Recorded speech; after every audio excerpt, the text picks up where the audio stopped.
Bismillahirrahmanirrahim. Kita sambung lagi berkaitan dengan topik 7.4 teori perlanggaran. Okey, sebenarnya this part lah yang sebenarnya yang paling penting lah untuk di subtopik.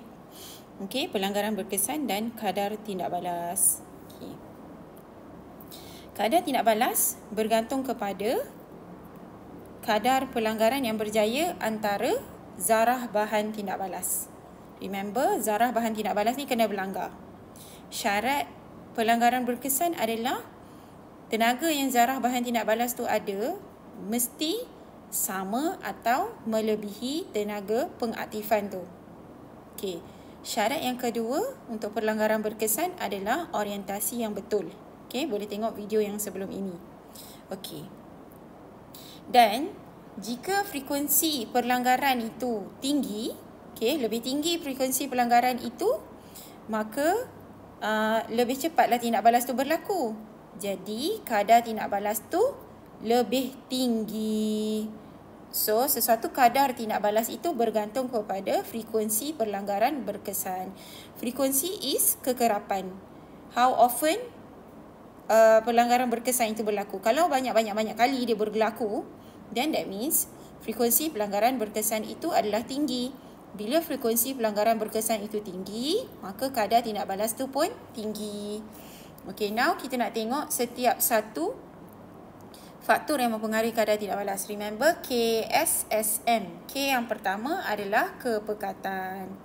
So, dalam dua situasi ini, kita ada situasi yang kepekatan dia rendah dan kepekatan yang tinggi. Okay. So macam mana kita nak terangkan? Ini secara general lah. Nanti kita tengok soalan SPM macam mana nak jawab. Okey. Kalau dalam situasi gambar yang ini, kepekatan bahan tindak balas tu adalah lebih tinggi. So bila kepekatan bahan tindak balas itu adalah tinggi, nampak tak berapa banyak zarah dia?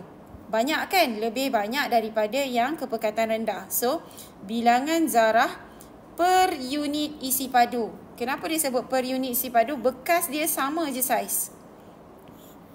Bekas dia sama sahaja saiz. Okey. Jadi dalam kepekatan tinggi ini lebih banyak bahan tindak balas. So that's why dia dipanggil kepekatannya tinggi. So bila kepekatan tu tinggi, maksudnya lebih banyak zarah ini berlanggar antara satu sama lain. Jadi frekuensi pelanggaran antara zarah bertambah. Bila frekuensi pelanggaran antara zarah ini bertambah, menyebabkan frekuensi pelanggaran berkesan antara zarah itu bertambah, maka kadar tindak balas itu juga akan bertambah. Kalau saya nak analogikan, can you imagine in your class? Katalah kelas you ada 30 murid. Okey. Dalam that 4 walls tu ada 30 murid. So bila you bergerak dalam kelas itu, probability you untuk berlanggar antara satu sama lain is quite low lah, quite rendah. Okay, so now let's say ada 3,000 murid di dalam kelas yang bersaiz sama. Kita tak ubah saiz kelas. Okay, 3,000 murid.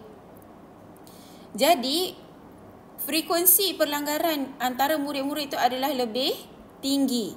That's how you want to imagine what happens untuk kepekatan tinggi dan kepekatan yang rendah. 3,000 murid. Murid ni kita anggap sebagai zarah tu lah. So probability untuk murid ni berlanggar antara satu sama lain bila kepekatannya tinggi, okay, adalah lebih tinggi. So frekuensi pelanggaran itu bertambah menyebabkan frekuensi pelanggaran berkesan bertambah menyebabkan kadar tindak balas itu adalah lebih tinggi. Okay, itu adalah kesan kepekatan ke atas kadar tindak balas. Okay. Apa pula berlaku kalau tekanan? Okay, tekanan macam mana impact dia? Tekanan gas, tekanan melibatkan gas lah. Okay, so bagi tindak balas yang melibatkan gas, perubahan tekanan sama dengan perubahan kepekatan gas. Sama je konsep dia. Okay. Bilangan zarah per unit isi padu bertambah, frekuensi pelanggaran antara zarah bertambah, frekuensi pelanggaran berkesan antara zarah bertambah menyebabkan kadar tindak balas dia bertambah. Okay. So tekanan kita jarang talk about it lah. Okay. So saiz pula, macam mana kesan saiz? Okay, remember saiz besar. Okay, kalau you ingat dalam video sebelum ini, saiz kepingan daging. Kepingan daging saiznya adalah lebih besar versus saiz yang kecil. Contoh sate tu. Okey, saiz sate lebih kecil. So untuk saiz yang besar, jumlah luas permukaan yang terdedah kepada pelanggaran adalah lebih kecil berbanding saiz yang kecil yang mempunyai jumlah luas permukaan yang terdedah lebih besar.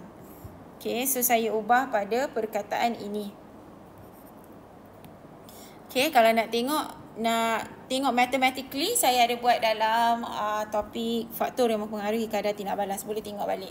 Okey, so penerangan dia macam tu jugalah. Okey, contoh yang dia beritahu kat sini, ketulan pepejal tu dia pecah jadi cebisan kecil.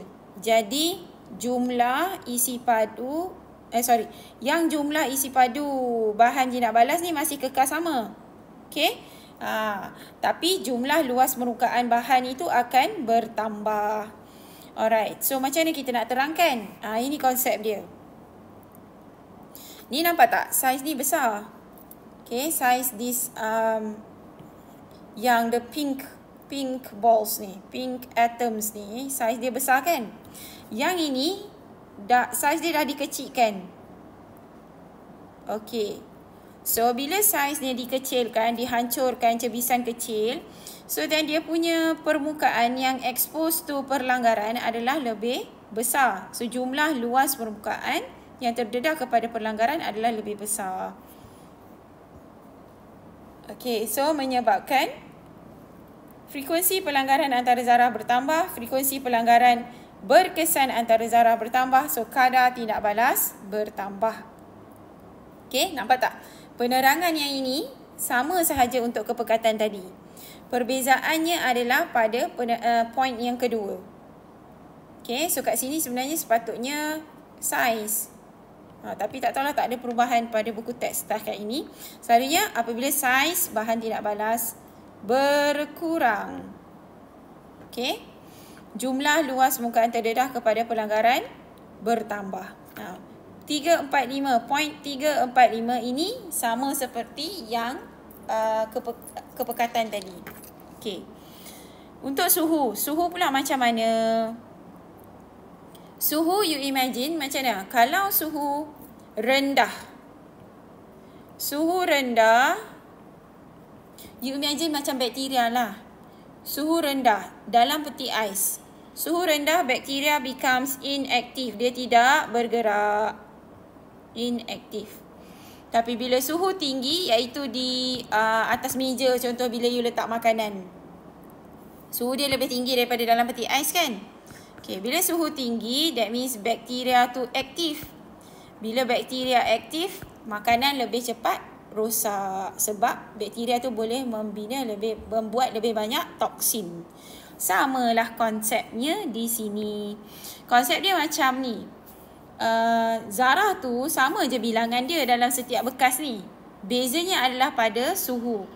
Bila suhu ni tinggi, zarah ni bergerak lebih laju sebab suhu tinggi menyebabkan tenaga kinetik zarah lebih tinggi. So kalau kita kata tenaga kinetik zarah lebih tinggi, maksudnya zarah bergerak lebih laju. Itulah beza dia. Okay. So bila zarah bergerak lebih laju, macam you imagine, sama juga dalam situasi kelas you, ada 30 murid dalam satu kelas. Okay. Sama sahaja saiz bilik dia, 30 murid. Yang ini dia jalan macam biasa saja. Yang ini dia pelari. Dia pelari sebab tak boleh nak duduk diam. Bila panas kita tak boleh duduk diam kan, betul tak? So bila panas kita tend to move about lah, apalah tak boleh duduk diam-diam. So tendensi untuk berlanggar antara satu sama lain adalah tinggi. So that's why dia kata kat sini, frekuensi pelanggaran berkesan antara zarah bertambah menyebabkan kadar tindak balas tu bertambah. Okey, yang terakhir adalah kesan makin ke atas kadar tindak balas. Okey, makin ni slightly different in terms of macam mana kita nak explain dia, sebab kita kena tengok kepada tenaga pengaktifan pada rajah profil tenaga. Okay. So ayat kat sini penting lah ni.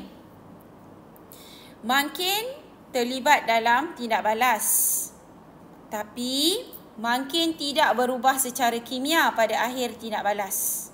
Apa maksudnya? Maksudnya macam ni. Kalau kita tulis pun as persamaan kimia, contoh macam glukosa hari tu kan. Glukosa bila dia boleh berlaku proses penapaian yang menghasilkan etanol dan juga gas karbon dioksida. Ingat tak lagi apa benda mangkin yang digunakan? So mangkin yang kita gunakan adalah yeast. Okay, yang mengandungi enzim zimase. Okay. So kita tak letak, perasan tak saya tak letak yeast ini which is a mangkin dekat sini, kita tak letak plus yeast macam tu. Because it is not a bahan tindak balas, it's just mempercepatkan tindak balas itu. Dia tak menjadi salah satu bahan tindak balas. If you put yeast tu at the beginning, saiz seketul, at the end of it, dia masih ada, cuma mungkin dia in a serbuk form. Dia dah bertukar dari segi fizik dia. Tapi secara kimia dia tetap yeast juga. Macam tu lah. Okay. So, macam mana kita nak explain this mangkin ni? So, this mangkin, if you were to give an analogy, it's like a shortcut, shorter route, something like that. Kalau siapa yang berada di mana di kawasan selatan nak pergi ke utara, kita lalu highway. Contohlah kalau macam you dari Perak nak pergi ke let's say Penang, nak lalu highway, ada terowong menora kan? Okay. So, mangkin ni seolah-olah macam terowong menora tu lah. Dia menyediakan satu lintasan alternatif, laluan alternatif yang mana tenaga pengaktifannya adalah lebih rendah daripada tenaga pengaktifan yang asal dia. So, instead of having to go through, let's say kalau saya ada satu bukit, okay, kat sini ada terowong, terowong menora tu. Bayangkan kalau tak wujudlah terowong menora ini, apa kita kena buat? Kita kena go over the bukit, isn't it? So this one will take more energy lah sebab tenaga pengaktifannya adalah lebih tinggi berbanding you go through here. Betul? Tindak balas kat sini adalah lebih perlahan. You nak bergerak ke sini, nak naik bukit tu lagi perlahan lah berbanding you go straight away kat sini. Betul tak? So same concept. Lebih kurang if you imagine. Sebab kita ini, kimia ni satu benda yang you bercakap tentang zarah, atom, molekul, ion yang kita tak nampak secara mata kasar. Therefore kita kena imagine things. Kita kena analogikan seperti mana yang kita nampak dalam kehidupan harian. Sort of macam tu lah. So that kita will be able to understand macam mana zarah itu bergerak sebenarnya. Okay. So, katakanlah yang ini adalah tindak balas eksotermik which dah pernah sebut dalam video sebelum ini. Dalam tindak balas eksotermik, dia punya rajah profil tenaga adalah begini. Naik bukit, turun bukit. Sampai kat hasil tindak balas. Start dengan bahan tindak balas, naik bukit, turun bukit, hasil tindak balas. Okay. The blue yang saya dah tulis ni, ini adalah tindak balas yang tak guna mangkin. Tak guna mangkin. Tak guna catalyst. Tidak menggunakan catalyst. Tidak menggunakan mangkin. Sekarang, dengan adanya mangkin, what does mangkin do? Mangkin akan merendahkan tenaga pengaktifan. Instead of dekat blue ni, now dia punya mangkin, dia punya tenaga pengaktifan lebih rendah. Okay. So, kalau macam tu, contohlah, ada banyak-banyak zarah bahan tindak balas kan? Okay. So, sebelum ni, kalau zarah ni, contohlah dekat sini, dia punya tenaga pengaktifan adalah 100. Zarah-zarah ini perlu mempunyai tenaga pengaktifan yang sama, iaitu 100 ataupun lebih, 101 kilojoule. Then only dia boleh melepasi di tenaga pengaktifan, then only boleh bertindak balas, then only boleh menghasilkan hasil tindak balas kan? Betul tak? Okay, sekarang ni dengan makin, what makin does is makin akan merendahkan tenaga pengaktifan ini. So, dia jadi contohlah 80. So, this ones tadi, contohlah mereka ni tak cukup tadi tenaga pengaktifan dia. Contoh dia, apa ni? Berapa contoh dia punya ni adalah let's say 85. Ada one in purple ni kan, dia 85. So, kalau tadi syaratnya untuk dia melepasi tenaga pengaktifan tu dia mesti 100 atau lebih daripada 100. Sekarang dia 85 je. So, dia tak lepaslah tenaga pengaktifan yang biru ni. But, with the new tenaga pengaktifan yang ada makin ini, yang dah rendah tu, this purple ones boleh lepas. Boleh lepas kat sini. Faham ke? I hope I don't confuse you, insyaAllah. So, the concept is macam tu je. Okay. Kalau saya nak bagi analogi lain macam ni. Remember dalam video sebelum ini saya ada sebut pasal your syarat kelayakan untuk masuk kelas sains tulen. Remember saya kata contohlah sains and maths. Syarat kan kat sekolah masing-masing. C dengan C. So this is the tenaga pengaktifan yang asal. Without catalyst, without makin. Sekarang dengan makin, tak kisahlah whatever the makin is, dia punya syarat kelayakan adalah C dan D. Tak kisahlah macam mana kombinasi dia, asalkan satu tu C, satu tu D. So orang yang sebelum ini keputusan dia C dengan D tak boleh capai, tak boleh masuk kelas sains kan. Sekarang with the new tenaga pengaktifan, sebab ada makin, dia dah boleh masuk kelas sains. Macam tu lah, dia punya syarat kelayakan tu dah diturunkan. Makin tu dia merendahkan tenaga pengaktifan. Macam mana dia rendahkan tenaga pengaktifan? Dia letak satu laluan alternatif. Alright. So samalah juga endotermik. Endotermik ni bezanya, remember yang ini bahan tindak balas ni tenaga dia kurang daripada hasil tindak balas. Tu je. So makin tetap sama dekat sini, dia merendahkan tenaga pengaktifan. So lebih banyaklah zarah boleh capai the new tenaga pengaktifan which is lower. Okay. So lebih banyak zarah bahan tindak balas dapat mencapai tenaga pengaktifan yang lebih rendah tu lah. Sebab apa dia jadi lebih rendah? Sebab tadi makin dia dah merendahkan tenaga pengaktifan. Okay. So saya harap saya tak confuse you with my words or macam mana with analogies and everything. So saya harap dia tidak membuat you lebih confused. Okay. So in the next video insyaAllah kita akan cuba menjawab soalan SPM. Kenapa kita nak jawab soalan SPM? Sebab this soalan kalau since SPM KBSM, okay, teori pelanggaran ini setiap kali dia keluar, maksimum markah dia adalah 5 markah. Okay. Pernah jadi dia 3 markah. Tapi maksimum kebanyakan kalinya adalah di 5 markah. So kita nak tengok macam mana nak jawab tu. Alright. So I will see you in the next video insyaAllah. Bye bye. Thank you for watching.